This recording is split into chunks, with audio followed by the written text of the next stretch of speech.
Ambassador Dr Stephen Gbatigbi Joel has been appointed as the special envoy to the African Union for the United World Congress of Diplomats, becoming the first Nigerian to hold the role. The appointment was disclosed by Ambassador Professor Jose Rodriguez, Global President and member of the Supreme Council International of the United Nations World Congress of Diplomats, in recognition of Ambassador Joel's unwavering commitment to diplomacy and international cooperation.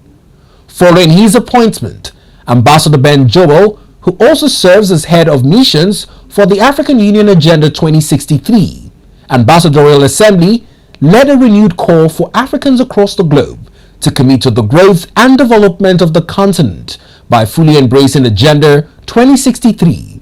He made the appeal at the recently concluded 11th session of the African Regional Forum on Sustainable Development in Kampala, Uganda. He also advocated the continent is that we are overly dependent on the Western powers, the Western force. We are overly dependent on the aids and some of these things. Yet, the most powerful sector, we've really not been engaging with them. But we're engaging Africans in the diaspora. I think we've spoken so much of stories. We need to start acting. We need to start engaging the grassroots. We need to start making things to happen. He also advocated for structured youth mentorship, citing the Igbo apprenticeship model as a successful system that could be adopted across the continent to drive empowerment and economic inclusion. Capital is not the biggest problem of the youth. It's inexperience and lack of knowledge. You know, skill development is not the biggest need.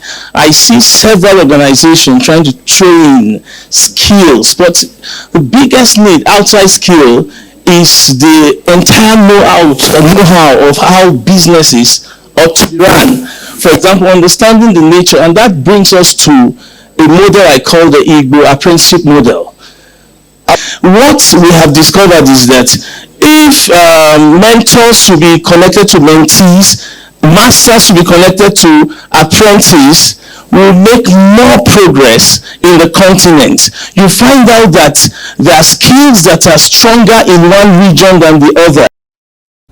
In a related address, Executive Secretary of the United Nations Economic Commission for Africa, Mr. Clever Gatete, highlighted the importance of investing in human capital and strengthening institutions to sustain Africa's development ambitions.